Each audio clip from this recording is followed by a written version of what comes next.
Chega mais nação, sejam muito bem-vindos mais uma vez, galera, ao nosso canal, trazendo mais um corte. Então, se você é novo, já vai deixando seu like, se inscreva, ativa o sino. Vamos aqui para o corte que eu preparei para vocês. For comprovado o que está sendo dito por dirigentes que estavam na reunião da CBF sobre o lance escandaloso no jogo São Paulo e Palmeiras, o tal do Ramon Abate Abel, ele tem que ser banido do futebol. Ele não tem que ser punido, ele tem que ser banido do futebol. Porque, de acordo com dirigentes que estavam na reunião, onde deixaram claro que não divulgariam o áudio do VAR, tá? Foi dito que o árbitro que estava no VAR chamou o Ramon Abate Abel. Ele teria chamado a atenção para o possível pênalti. E o Ramon Abate Abel, na maior cara de pau, teria dito que o jogador do Palmeiras escorregou e por isso não seria pênalti. Detalhe, por que ele tem que ser banido do futebol se isso for verdade? Porque no jogo anterior que ele apitou, Flamengo e Cruzeiro no Maracanã, ele marcou uma falta do Alexandro escorregando e ainda deu cartão amarelo para o Alexandro. Então, ele não acha que não seria pênalti porque o jogador escorregou. Ou então, ele fez, né? Ele teve um critério no jogo no Maracanã e outro no jogo do Morumbi. Se for verdade que o VAR chamou e o árbitro não quis nem escutar, nem ver a imagem por causa do escorregão, ele tem que ser banido do futebol. E a CBF, que já está sendo convocada até pelo deputado federal Júlio Lopes, para divulgar esses áudios do VAR, é bom eles tomarem vergonha na cara. Eles têm que divulgar, porque se divulgarem, eles sabem que vão ter que punir com rigor o Ramon Abate Abel. E pelo jeito, não é o interesse deles. Bem, pelo bem do futebol brasileiro, acho que nós estamos aqui, presidente Samir Chaud.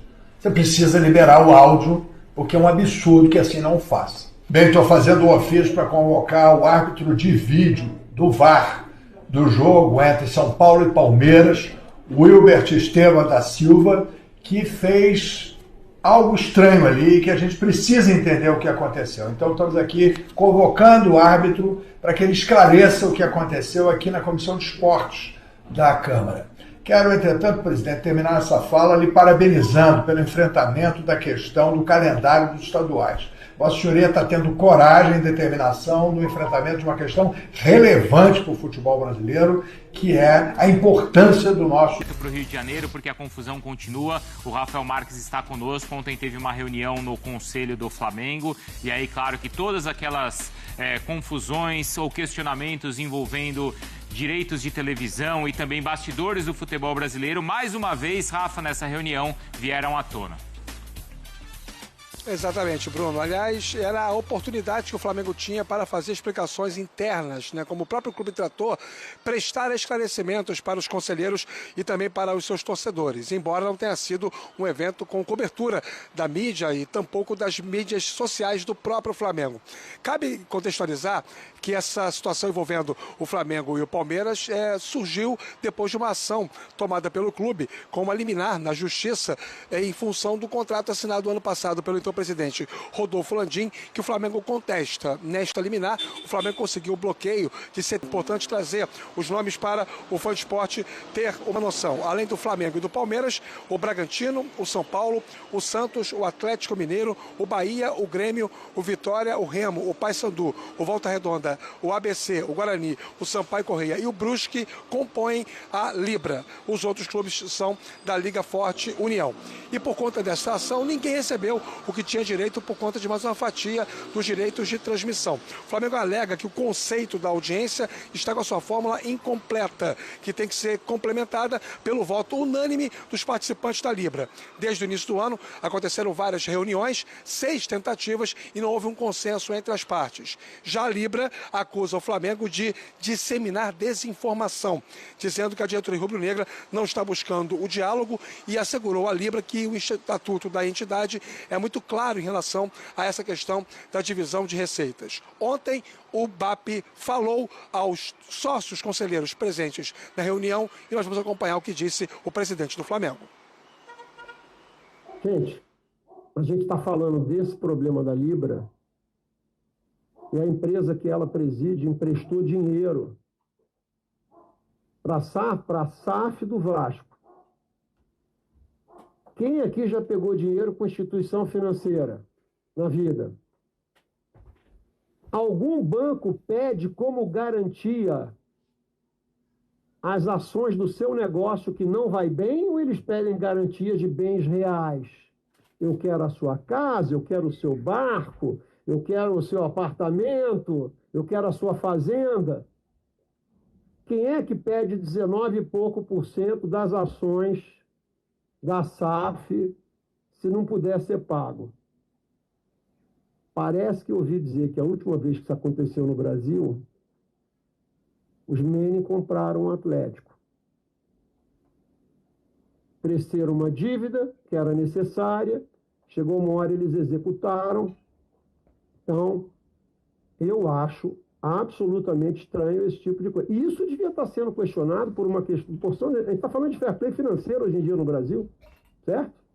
Eu acho que a mulher de César não basta ser honesta, ela tem que parecer honesta também.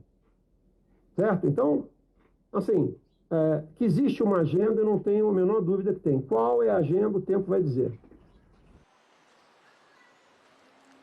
O Flamengo já, na semana passada, tinha informado que não haveria nenhum tipo de posicionamento oficial em cima das declarações da presidente Leila Pereira, quando ela criou até o neologismo, né? O terraflamistas, insinuando que o Flamengo entende que o mundo gira em torno dos seus interesses, das suas vontades. Esta posição do BAP, esse áudio que foi veiculado primeiro pelo canal de YouTube Mundo na Bola, esse áudio não foi propriamente uma declaração, ele foi fisgado de um contexto em que o presidente do Flamengo se dirigia aos conselheiros do clube. E percebam, Bruno, Jailson, Mari e fãs de esporte, que em nenhum momento o presidente faz qualquer tipo de menção a este neologismo criado pela presidente do Palmeiras. Ele apenas rebate o que ela tinha falado com questões envolvendo ações aí do empréstimo da Crefisa para o Vasco, citou também o Atlético Mineiro como um parâmetro para poder desenvolver o debate a respeito do fair play financeiro, mas responder propriamente o que a Leila falou, o BAP não respondeu. Enfim, mais um capítulo dessa história que obviamente tem os seus desdobramentos. Bruno?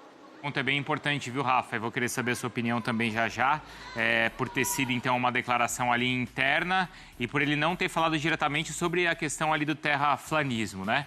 Já do lado do Palmeiras, né, Vinícius, aí as declarações, elas são, assim, diretas e sempre em on, né? E a Leila ouviu e respondeu. Exatamente, Bruno. Abraço para você novamente, para todos os companheiros. A Leila ouviu e respondeu rapidamente. Ela que já sugeriu uma liga sem o Flamengo, já trouxe esse termo terraflanistas, já declarou que vai entrar na justiça contra o Flamengo por conta da liminar que o clube conseguiu, o clube carioca conseguiu, bloqueando as cotas de TV na justiça, vai pedir uma indenização. Então ela respondeu logo de manhã através de nota divulgada pela assessoria de imprensa. Vamos a essa nota da presidente do Palmeiras. O presidente BAP tem razão quando diz que eu tenho uma agenda muito clara. Afinal, todos sabem que defendo os interesses do Palmeiras sem tentar asfixiar os meus adversários. Eu trabalho arduamente pelo crescimento do futebol brasileiro e honro com todos os contratos assinados pelo clube, incluindo os das gestões anteriores. Aí já é uma cutucada também para o Flamengo, porque o Flamengo não está honrando a assinatura da gestão anterior em setembro do ano passado por conta desse acordo da Libra. E ela segue na nota. Quanto à insinuação do presidente BAP sobre o boato que estou comprando o Vasco, ele pode ficar tranquilo. Não estou comprando o Vasco, aliás, não estou comprando o Vasco, nem a Netflix. Essa é uma referência, uma declaração do presidente do Flamengo em 2014, quando ele era presidente da Sky, dizendo que poderia comprar a Netflix. É uma insinuação aí da presidente do Palmeiras, mais uma cutucada ao presidente. A guerra está declarada. Aliás, tem mais uma notícia no site, Bruno, que a gente pode acompanhar, espn.com.br. O STJD vai convocar o diretor de futebol do Flamengo, o José Boto, para esclarecer as declarações que ele deu depois do jogo contra o Bahia, insinuando que tem um esquema para favorecer o Palmeiras. O Palmeiras já divulgou a nota nessa semana, também se manifestando sobre isso, exigindo uma ação rigorosa do STJD, e o STJD, então, vai convocar o diretor do Flamengo para prestar esclarecimentos. Bruno. Importante essa nota também. Obrigado, viu, Vinícius? A gente tem na tela, bom, a disputa em campo, ela é clara e todo mundo sabe aí de cor o quanto os dois vêm conquistando os títulos nos últimos anos, mas a gente tem aí esse demonstrativo financeiro, a arrecadação dos dois clubes nas últimas temporadas, eles vêm disputando ali centavos, né? E na temporada passada, olha só, a diferença ficou aí em 60 milhões de reais, né? Muito pouca diferença, uma diferença mínima para quem fatura aí mais de 1 bilhão e 300 milhões de reais. Eu juro que eu pensei que hoje ia ser só futebol, Jailson. Mas eles não deixam, eles... Está tentando, entre aspas, consertar algo que ele entende que a gestão anterior errou. Sim. E só para destacar uma fala dela, eu acho que deveria ser isso, você honrar com os acordos, independentemente se foi feito com você ou não. Porque quem está lá do outro lado não tem culpa, né? Esse é o ponto que eu queria que a gente conversasse. Talvez eu não esteja entendendo da forma correta e talvez vocês entendam e consigam me explicar. Pode ajudar a gente também. Rafael Marques também. Porque essa questão da assinatura como um todo, que foi assinado e o Flamengo não está querendo, o BAP, né, não está querendo respeitar e tal, eu acho que não é esse o ponto da discussão, pelo menos que eu estou entendendo. Não é o ponto da discussão de ter sido assinado e não ter sido respeitado. A questão que eu entendi é que foi assinado, só que não foi discutido. É esse o ponto que eu quero entender até agora. O que foi assinado não... O que foi assinado não foi discutido e especifica em relação às cotas lá da audiência dos 30%. Então não é... Segundo o Flamengo, segundo foi o Flamengo, assinado, exatamente. Mas não especifica como a audiência é medida. Exatamente. E aí, então não tem discussão de foi assinado ou não foi assinado. Porque, mas poderia não ter sido assinado? Foi assinado. Não sei. Para ser questionado ali? Para ser questionado ali? Não poderia não ter sido assinado. Exatamente. Não poderia ter sido assinado, porque se não tivesse sido assinado, da unanimidade, não haveria a metrificação das cotas. Desculpa, Jailson, só porque para poder a gente manter a sequência da lógica da discussão com as informações.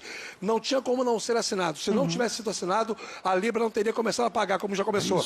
E essa não é a primeira cota, essa é a segunda cota.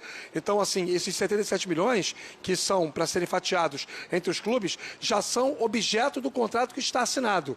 O que o Flamengo contesta é que 1/3, ou melhor, 30%, né? Porque as receitas elas são divididas em 3 partes, 40, 30, 30. Um desses 30 se refere à questão específica de audiência. E este cálculo de audiência, o Flamengo entende que não tem como ser feito com exatidão. E atribui a este contexto a famosa lacuna estatutária, que a Libra diz que não existe. Então a discussão, e o Jailson tem razão, ela é muito mais jurídica, interpretativa, e é preciso que o órgão que está constando no contrato como órgão escolhido pelos próprios clubes para dirimir dúvidas, é preciso que este órgão, que este fórum, ele se posicione para dizer se o Flamengo tem razão no que ele alega ou se a Libra é quem tem razão naquilo que ela está alegando. Só que ninguém está colocando a mão nessa comboca. A verdade é essa, né? Está todo mundo deixando a coisa correr porque ninguém quer assumir para si o ônus, inclusive o próprio órgão que deveria ser responsável por esse tipo de coisa. Então, só para efeitos de informação, o ponto é justamente esse. Existe uma diferença, uma divergência interpretativa em cima do contexto. E aí, claro que cada clube vai interpretar sim, mas... Cada um vai defender o seu lado. Desculpa, Maria, só a questão... Não era nem... Eu já tinha finalizado a questão, o Rafa explicou perfeitamente bem. É porque está entrando uma discussão que eu acho que não tem a ver com o caso, que é a questão da assinatura. Então, mas por que não foi contestado lá? Não, então, foi assinado, só que pelo que eu entendi, o que eu li é que foi lá assinado a questão da unanimidade, só que ia ser discutido depois. E não teve essa discussão, é isso que eu estou repetindo há uma semana. Não teve a discussão dos 30%. Então, o que aconteceu? Rolou o pagamento lá da primeira cota e o Flamengo levantou o dedo na ocasião e falou, gente, a gente não discutiu os pontos dos 30%, mas já está rolando o pagamento do que não foi discutido. Aí o outro responde assim, mas você já assinou. Mas você já assinou. E aí vem o segundo pagamento. Quando vem o segundo pagamento, o Flamengo entra na justiça e fala, eu já tentei conversar, vocês não conversaram, vocês já estão pagando de novo o que eu acho que é importante, em cima do que a gente não conversou. É esse o ponto. Então, assim, a assinatura em si, para mim... Foram 6 tentativas de reunião. É esse o ponto que eu estou falando. Foram 6 tentativas. Os clubes... Aí é o seguinte, né, Rafa? Os clubes dizem que tentaram fazer a reunião e o Flamengo diz que não, é isso? Não, os clubes fizeram as reuniões, os clubes tentaram chegar a um consenso sobre esse contexto do percentual dos 30% da audiência, mas os clubes, aliás, a Libra, não os clubes, a Libra. Representando os clubes, alega que o Flamengo não teve abertura para o diálogo. E o Flamengo nega isso, diz que o diálogo está sempre aberto, que o clube quer conversar sempre e que vai cumprir o contrato com a Libra, que vai até o final de 2029. Foi até curioso, porque um conselheiro me confirmou isso hoje pela manhã.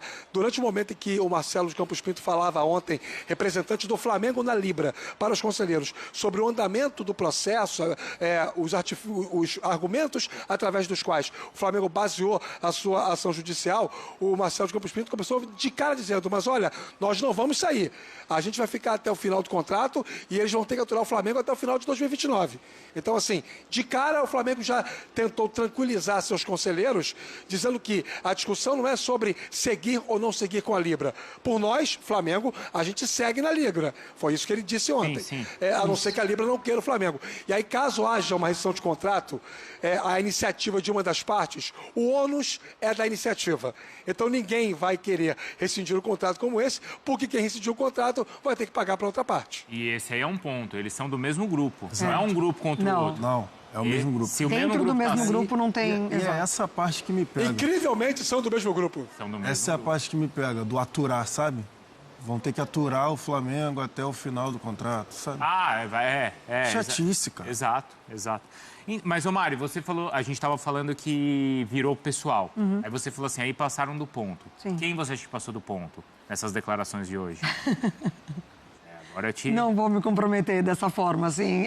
A gente já tem falado sobre isso. Porque assim, porque aí é o seguinte... Mas é porque... O BAP, ele não deu essa declaração... Ele deu uma declaração ali pros dele, né? Não foi uma declaração em uma entrevista ou em uma nota oficial. Ele deu uma declaração pro grupo dele falando da Leila. Mas é uma declaração que sai dali, né? Saiu. Qualquer declaração como você ali, como uma figura importante, você sabe que vai sair dali. Mas o BAP depois ele, desculpa, só para complementar o seu raciocínio, que eu acho que você vai falar sobre isso, o BAP depois ele fala lá na Flamengo TV, ele fala para todo mundo, se a gente for criar uma liga sozinho não vai sobrar dinheiro. Vai sobrar pouco dinheiro para os outros. Não, quando ele fala da Leila. Não, sim, mas também é um... Mas é uma alfinetada também. Em relação ao que a Leila falou de jogar sozinho. A Leila é mais direta. Claro, mas esse é o perfil dela, né? Quando a gente vê várias tretas envolvendo Leila e adversários, independentemente se é de clubes ou não, a gente viu no caso do Dudu, né, lá atrás, quando foi sair, o tom dela de resposta é sempre assim. E aí eu até acho... Ele beira até a ironia, né? Ali, em vários momentos, ela ataca sendo irônica. E eu não sei como você vê isso e você pode responder até melhor do que a gente. Mas eu acho que se ela não se impõe dessa maneira, se ela não tem essa personalidade, no meio do futebol ela é engolida. Sai nação, esse foi mais um corte. Então, se você é novo, deixe seu like, se inscreva, ative o sino, sempre compartilhe nossos vídeos com seus amigos, galera.